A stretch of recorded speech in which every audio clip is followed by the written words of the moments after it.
श्रीक्षेत्र निकटरे रहस्यमय गुंफार मिलिला संधान। गुंफा भितरे रहिछि रत्न सिंहासन। पूजा पाउछंती श्रीजीउ। गुंफार चतुर्पार्श्व गछलतारे भर्ती। भितरकू गले किटिकिटी अंधार। भितरु शुभुछि विकटाल शब्द। गुंफा भितरकू चाहिबाकू लागुछि भय। श्रीक्षेत्र ठारू मात्र 8 किलोमीटर निकट नरसिंहपाटणा ग्राम मझिरे रहिछि एही रहस्यमय गुंफा। गुंफार रहस्य जानिबाकू पहुंचीथिला आम भास्कर टीम। गुंफार रहस्य कौन, किए ओ काहिकी एहाकू निर्माण करथिले ताहा एबे भी रहस्याकृत। गुंफार निर्माण कार्य अति आश्चर्यजनक। गुंफा बा सुडंग भितरकू प्रवेश करिबाकू रहिछि 4टी बाट, किंतु बाहरिबाकू नाही रास्ता।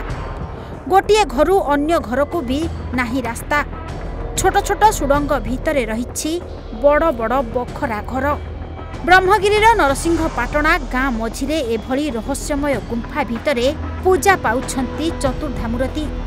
प्रभु श्री जगन्नाथ, बड़ ठाकुर बलभद्र, माँ सुभद्रा एवं प्रभु सुदर्शनक प्रतिमूर्ति गुंफार मध्य भागरे विराजमान करिछंती। समुद्र कूले कूले चिलिका कूले कूले गोटे पुरातन सड़क थिला, जार ना जगन्नाथ सड़क। तेणु दीर्घ पथ जानवाहन सुविधा नाला। पदव्रजरे आसुले, चाली चाली आसुले। यात्री मानक सुविधा पाई राजा महाराज जमीदार माने विभिन्न विश्राम स्थल करथिले।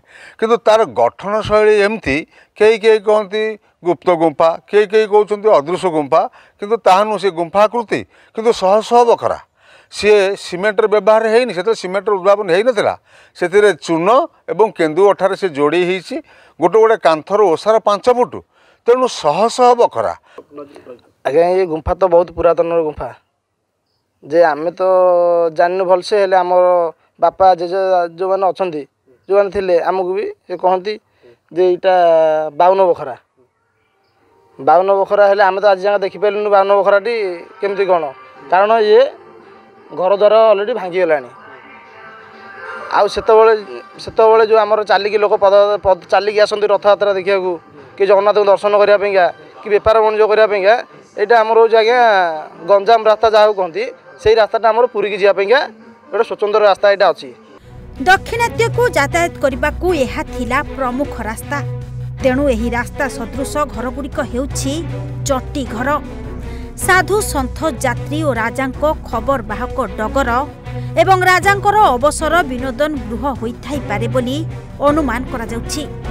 एही गुंफा उपरे गवेषणा करागले एहार रहस्य उन्मोचित होई पारंता बोली संस्कृति गवेषक मत दैछन्ति।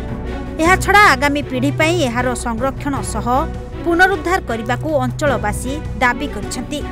रक्षणाबेक्षण हेउ नथिबारु गछलतारे भर्ती होई पड़िथिबा एही गुंफा भांगी पड़िलानी। आम ब्रह्मगिरी नरसिंहपाटणा थिबा चट्टीघरटी प्रमाण दउची बहुत दिनर बोधवे आम देशर पराधीनता समय तैयारी होती। से घरटी एभली शैली निर्माण होती जहाद्वारा कि आशा करा बोधवे कौन विपदमुखी व्यक्ति सेठी आश्रय नेबार गोटे स्थली बोली आम आशा करुचु। जहाद्वारा कि से आउ एक कथा आम गवेषणा जानवा पाऊँ।